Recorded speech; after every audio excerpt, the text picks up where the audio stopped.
Hello, Enzo. How you doing? Hey, John. Great. Thanks for having me today. Chris, good Yeah. day. Hey, Enzo, it's great to have you. Thanks for coming. Yep. Can you, first of all, introduce yourself to our guests? Sure. As you can see behind me, it's Enzo Garritano from IHSA, which is Infrastructure Health and Safety Association here in Ontario. Beautiful. And we're talking about a Sudbury case. Johnny, you want to take that one away? Well, it's kind of interesting here. So it's related to a subcontract group that came on site.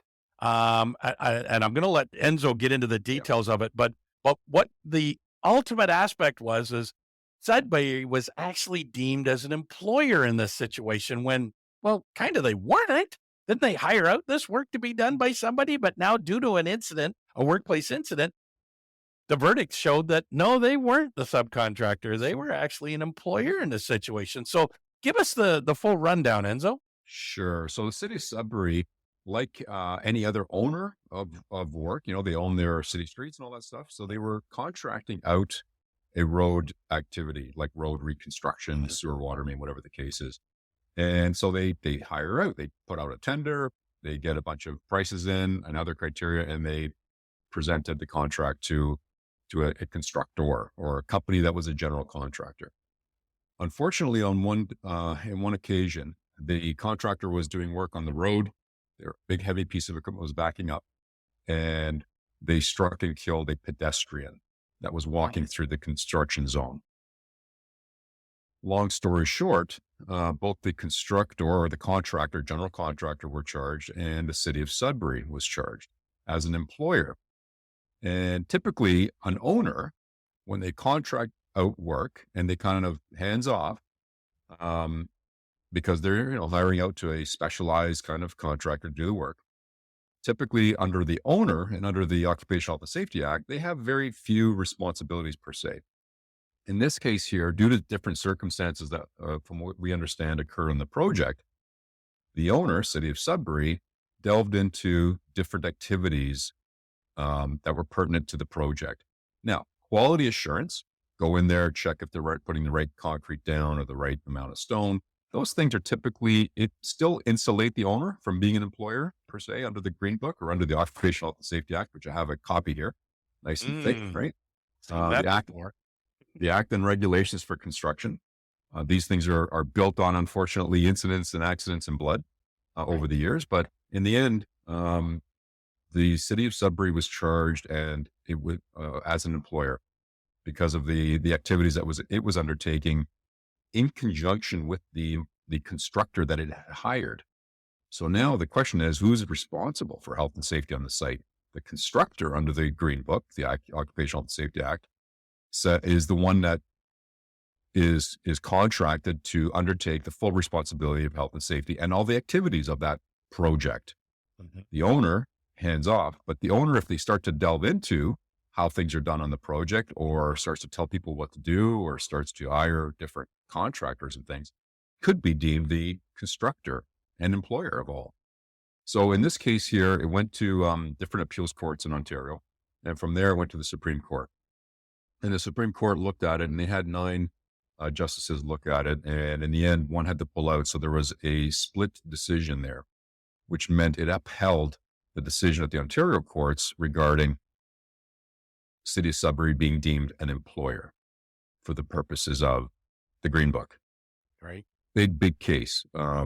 Now, there's a lot of detail there that'll still come out in the future. So right now, what's going to happen is now the Ontario courts will probably start to look at, all right, as an employer, City of Sudbury, what did you do to deem yourself diligent in hiring your contractor or in doing what you did on those sites, which, could be their out as far as being Right. responsible because they can say, look, we did all we could in hiring the contractor, or we did all we could with regards to keeping our hands out of the day-to-day operations. And that's where the risky part comes in. And the Ministry of Labor, Training and Skills Development has been saying this for years. And they actually have a constructor guideline that comes out, and I can give you guys the link to that, but it outlines, what you do and don't do as an owner to not get yourself into trouble. Okay. with regards to crossing the line, or in transportation lingo, stay in your lane as an owner. Mhm. I Mhm. always like to bring it back to kind of that side, because it's important that owners and constructors try to stay in their lane so they don't crisscross Sure. and now get things muddy. So Right. bottom line, it's going to come back to Ontario courts. We're going to find out a little bit more. But as far as how it applies here, that's, I think, what we want to talk about today is how does Yeah. this apply to the transportation sector? Yeah, So very much so. Because hey, that's part of our name, trucking risk, right? So, and it's an interesting because um, we're all three of us are part of the Fleet Safety Council, and we'll talk a little bit more about that later. But this was brought up at a recent meeting in Central, and it was really because everybody started asking the question. Well, hang on, if I'm in transportation, how would this apply to me? So let's play out a couple of potential scenarios. So sure. let's say I've got I'm a trucking operation. I've got a warehouse, maybe a cross dock facility, and I hire out some renovation work, either to the office or to the warehouse to a subcontractor. Right. Um, and I guess maybe I start getting involved to tell the contract, well, no, we want to do it this way, or I want to do it that, or maybe even I have one of my drivers come over and give you a hand to move some material around or something Absolutely. because you don't have enough manpower or something. So Right. how could this situation play in here if somebody's injured or hurt? Right. So that's an excellent example, because again, as an owner of the facility, your main work isn't construction or renovation, right? It's transportation, it's transport of goods and whatever else you do in that respect. So as an owner, you say, yeah, I want to do a renovation to a certain part of the building, or maybe an add-on. So you look at your scope of work. Hopefully you've got some documents that, again, due diligence, meaning Mhm.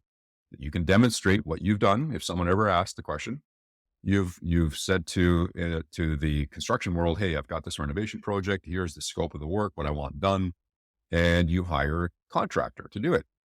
If you hire one contractor, and that contractor is the only one who you hire, and they go ahead, and it's kind of like you split your activity. You don't have them interacting with your staff and your operations. Maybe it's something that's cordoned off.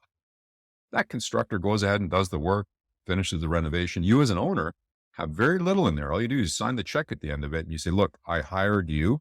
Here's the rationale behind hiring, because I put it out to tender.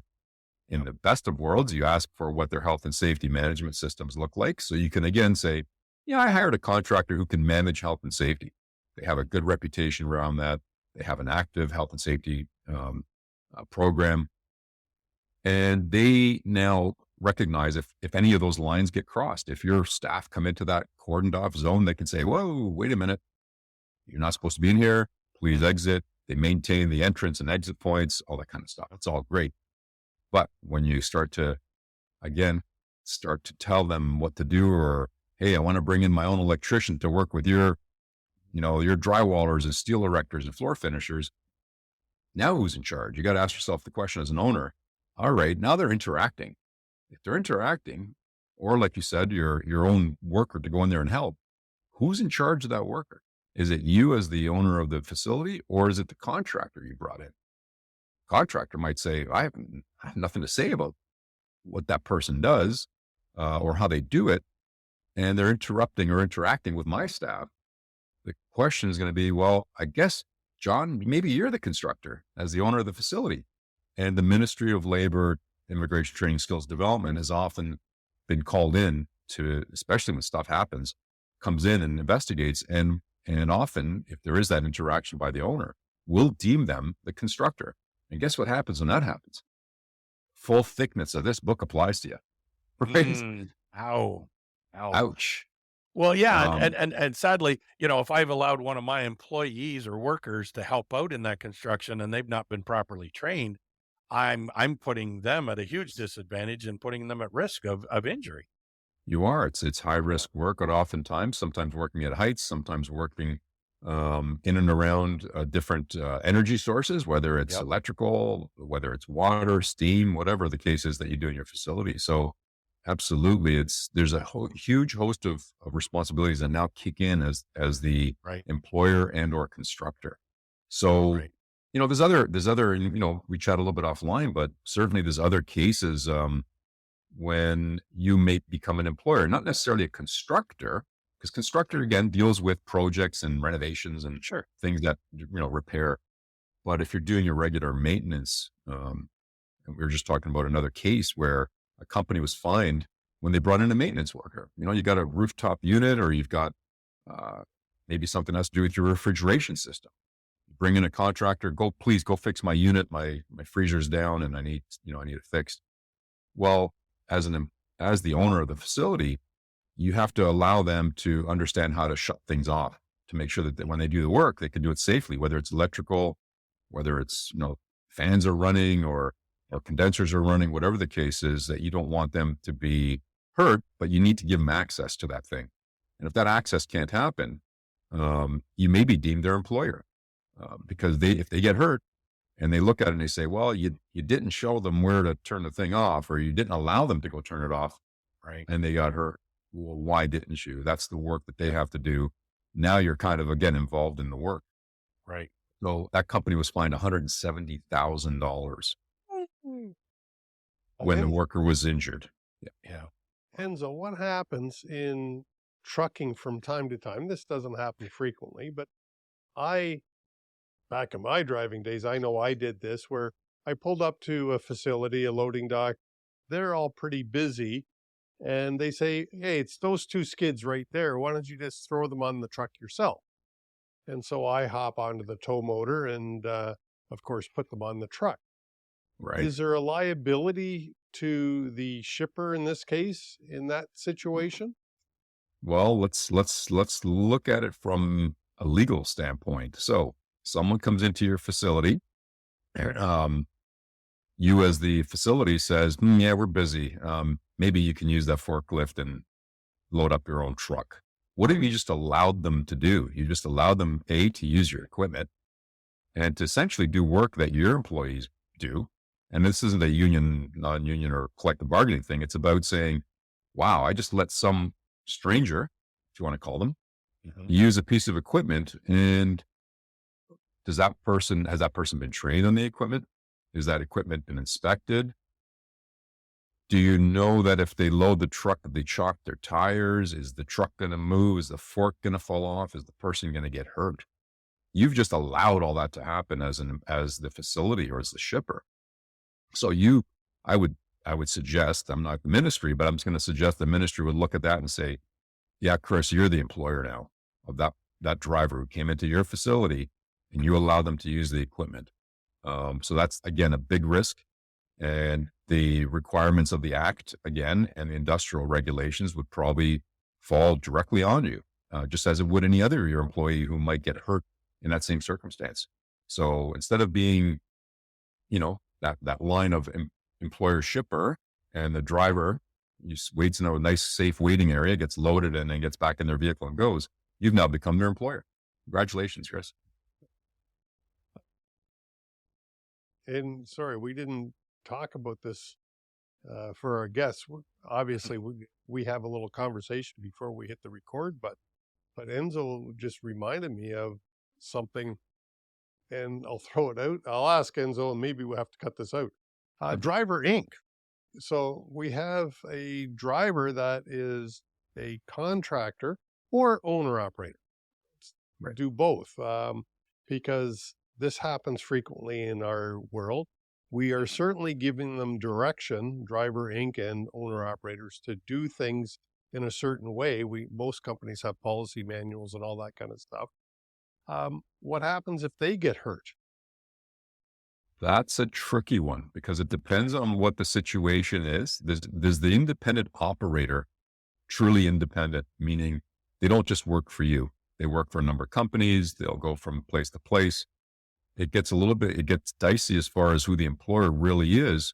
If that person works for you all the time, essentially, the WSIB, or Workplace Safety and Insurance Board, from a risk perspective, might look at that and say, geez, are they really independent? Do you control their work? Do they get all their work from you only? Do you control their work? Do you control their time, their equipment, or what they do, schedule? And you may be deemed the employer, regardless of what you think. from a risk perspective on WSIB or Workplace Safety Insurance Board coverage. So if they do get hurt, that could come back to you as the employer, and you become the employer of that person. So again, it's, the whole independent piece is very tricky, and it takes investigating to figure it out properly. But again, if they're with you all the time, you may as well deem them your employee, because that's what's going to happen. So I want to throw a curveball in here, because I know our listeners, I know some of them are going to be out there thinking exactly what I'm thinking right now. Yeah. And they're going to be going, Enzo, this is all fine, because what it sounds like you're talking about is provincially regulated companies. I'm a trucking company that's federally regulated. Right. So it doesn't matter. I don't have to listen to those provincial guys. They don't tell me what to do. I'm on a federal basis. Right. So maybe on the driving side, when it comes to the driving and what you do across the country and all that, and the rules and regulations, when it comes to, let's say, the examples we used earlier about the facilities and having someone come into your facility, if the facility is in Ontario and you're doing regular maintenance type of work or construction work in Ontario, yeah, that your federal piece is out the door, pretty much. It's going to be if worst case scenario, which regulation is more stringent, Ontario or federal? Or B, look, if the jurisdiction isn't on Ontario, the work is not federally regulated because it's a construction company or a maintenance company coming in to do your air conditioning unit or a renovation to your facility. The fact that you're a federally regulated company for your operations is separate from the work that's going on, let's say in that renovation or in that interaction. So typically, if you're in Ontario, and that work is happening and it's typical project related work, the Ontario regulations are going to, and the act itself will apply. Cool. And Interesting. let's throw a disclaimer out there that everything Enzo was saying, he works at the IHSA, but Enzo, are you a lawyer? No.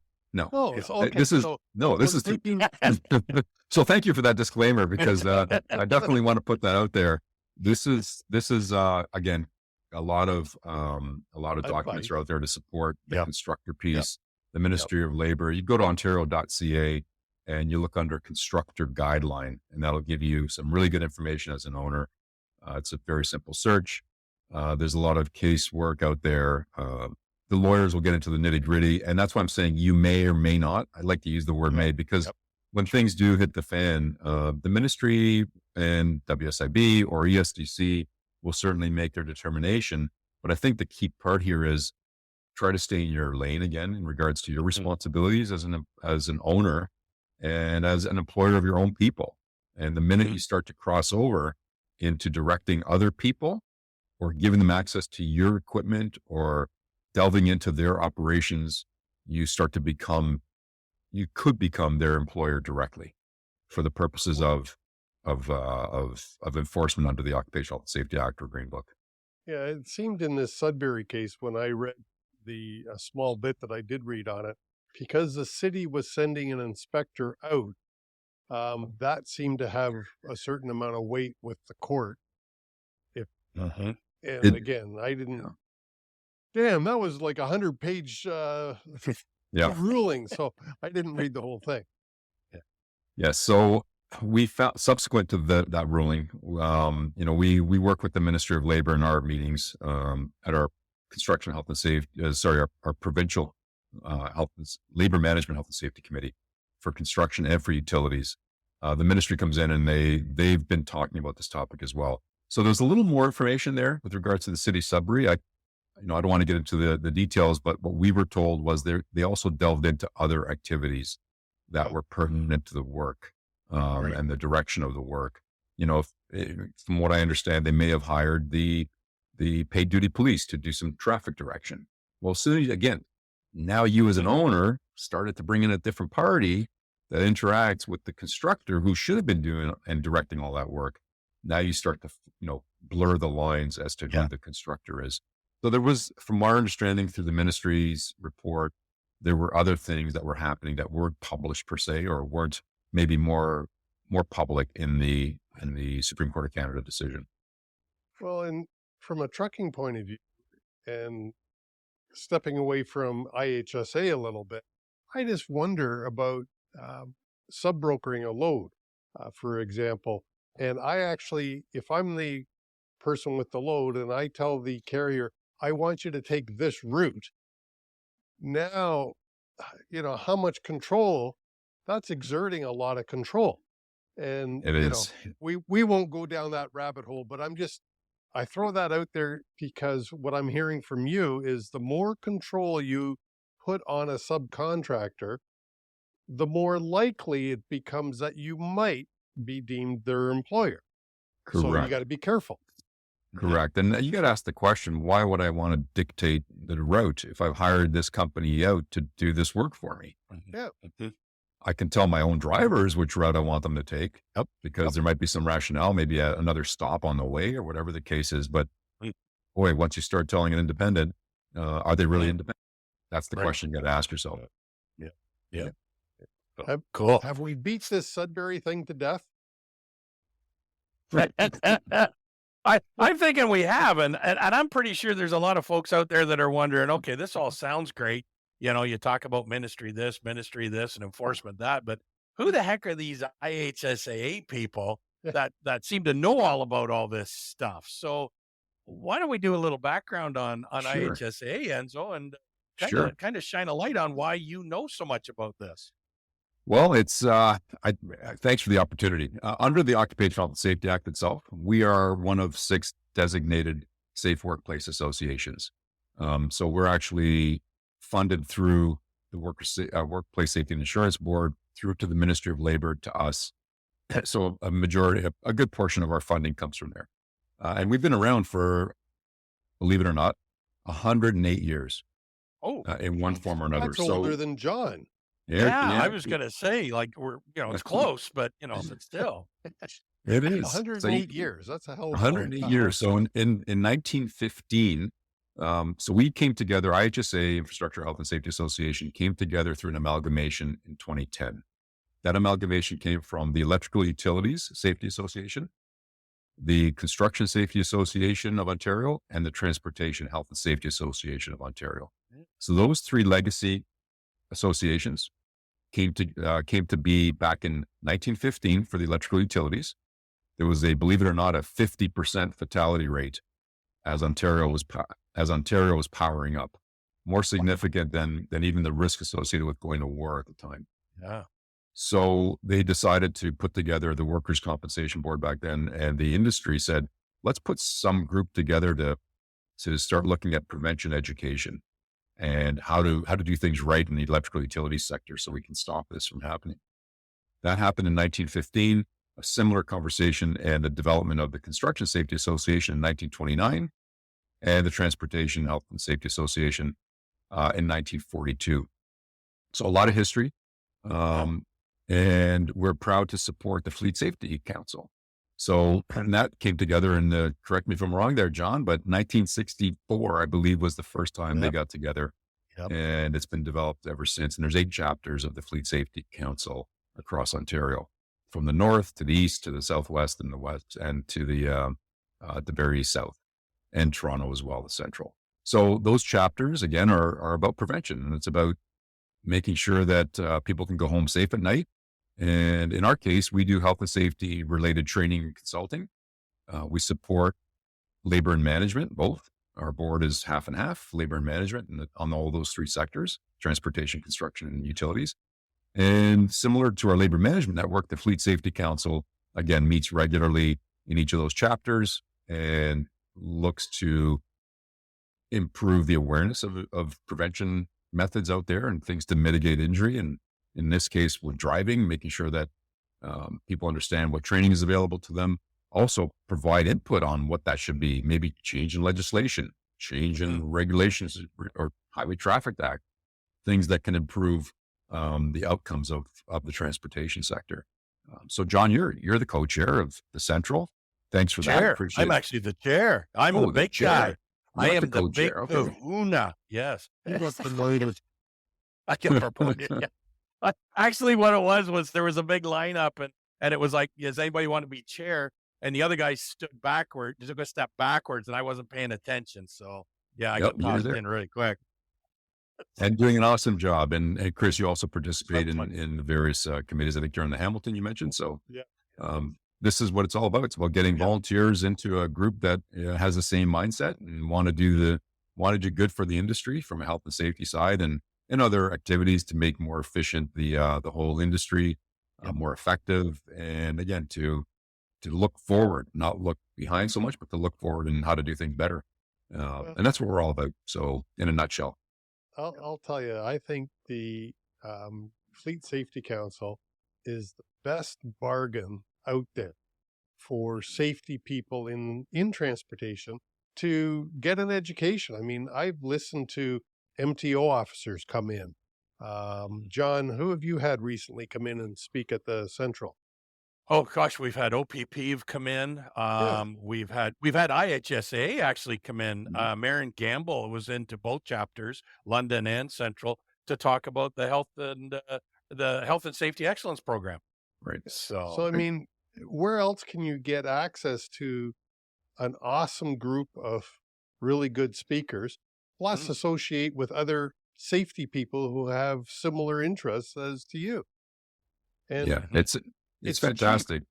It's cheap. It's, Oh usually what, yeah, $50 for a membership or Yeah. 75 yep. for a year. If, And if 50 for a member for an individual membership or $100 for a corporation. right on. Like you can't beat that. Like we used to be called the best kept secret. And trust me, all the chapters have been trying their darndest to advertise, promote, because we don't want to be the best kept secret. We're trying to get Absolutely. everybody to know, yes, here's where you want to be. You want to be in the know, here's where you want to be. And it's what, 2-hour meetings, 3-hour meetings once a month, for Yep. about eight or nine times a year. And Yep. again, Yep. it's a regular activity that doesn't take a lot of time. No, And no. fantastic speakers. We had someone on tie downs for equipment, OPP, former OPP, um, staff, and provided some excellent information to the Toronto Yep. chapter. You had, I think, some vehicle manufacturers there talk about Yep. technology, John, at yours Yep. and Yep. the Central. So really keeps you in the loop as to what's going on in the Yep. transportation sector. And we're very proud to help support administratively the Fleet Mm. Safety Council and the annual Fleet Safety Oh, Council's conference. conference. Yes. Huge Right. event. Huge event. Fantastic every October, end Yep. of October, and fantastic speakers, great opportunity to learn about the Yep. industry and to keep in the loop of the industry. And the Yep. chapters all contribute and identify their activities for the year as well. Yep. So it's Yep. a great opportunity to get the word out there and get more people involved. Well, Enzo, and then take into account the networking opportunities with all these people you get to interact with. So, Absolutely. I have a very self-serving question to ask. All right. Is training in the trucking industry, is training required by any legislation? Oh, absolutely. So again, it depends on your circumstance. There's requirements for, um, whether it's the federal regulations, or the provincial regulations. You're an employer, right? So you have obligations under either of those or both in some cases, if you're provincial and federally regulated, to ensure that you've got supervisions trained. Certainly any risks that your workers are exposed to, there's a requirement for training. These things weren't built yesterday. So these regulations weren't built yesterday. They're built on, again, history of things that happened. And whether it's fork truck training, whether it's the driver training themselves, whether it is, working at heights, working on a lift, elevating your platform often, to pick and get materials ready. Um, there's all kinds of training that's required out there. And each company needs to understand what their obligations are and make sure that those are covered. I want to touch on a word you used, and I want our audience to realize this particular word you used.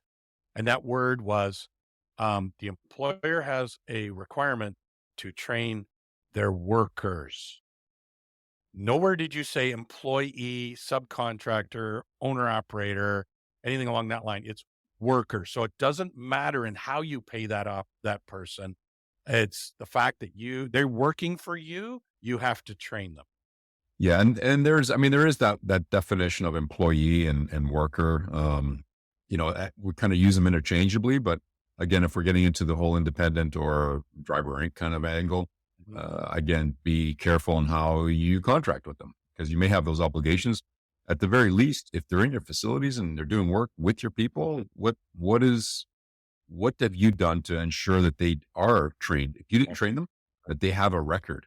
A great thing, if I can do a plug, can I do a plug? Sure. Yeah. Yes. Plug. We love It's plugs. around, it's around the company managing health and safety, including all those associated with driving, having a plan and having a system that supports it. Most companies, all companies are going to have a financial system, right? Accounting systems. You're probably going to have a scheduling system, right? Something that helps you understand where your drivers are and all that.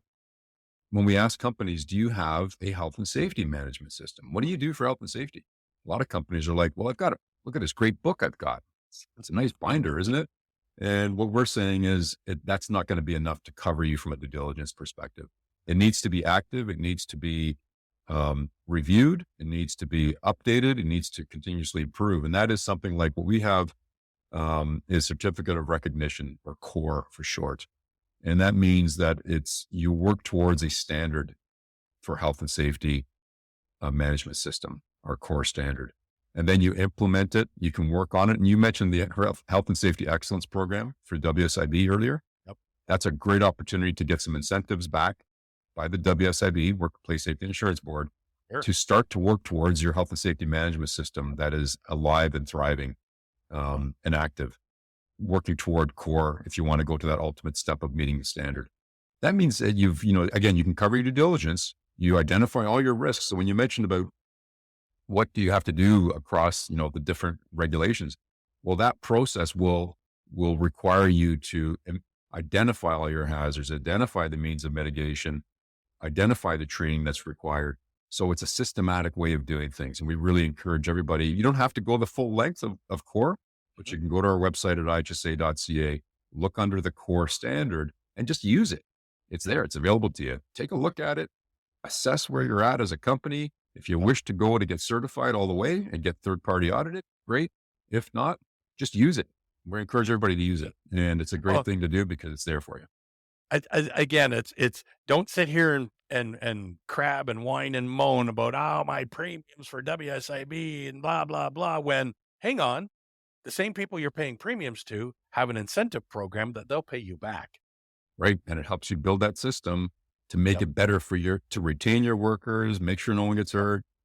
It'll improve so many other aspects. And it's hard for us to say which ones exactly, because sometimes it's hard to get that evidence, but you're probably going to have better delivery, better quality, and the whole 9 yards. And your people will be engaged. Your workers will be engaged. And that's a huge, huge benefit moving forward. Mm-hmm. And if I can throw one plug out there to IHSA, there is first of all, there's a lot of training that is available through your organization. Mm-hmm. And there's a lot of free training as well. I mean, there's some training that you got to pay for, but there's an awful lot, at least, there's a lot out there that is free and really high quality from IHSA. So I would encourage you, listeners and viewers, to check it out and see what it is that's available. And maybe that would encourage you to actually pay for some as well once you see the high quality stuff that they do have available. Very much. Thanks for that, Chris. And the one thing I want to say is, if you're paying through WSIB for your coverage, you're already a member of ours. You paid for our service. And that's why some of those, a big portion of those services and resources are free, because you've prepaid. We like to say prepaid them through your WSIB remittances. So go to the website, IHSA.ca. You've got all kinds of materials and resources you can use. Other subjects, mental health, that are just coming up. We've got a whole great product line there, or not product line, but resources available. Our road safety page. And we're talking right now, it's winter. We have 5 videos, short learning videos that are on YouTube. Fantastic opportunity. They're about 3 minutes, 4 minutes each. And they're, again, a series of 5 that will help your drivers get into the mode of winter driving and the goods and bads of winter driving and how to do things to mitigate risk. So those are all free resources there. Yes, there are some fee-based fee-based activities as well, like some training. But again, subsidized because you're already paying for it through your WSIB. Take advantage of it. Take advantage of it. That's awesome.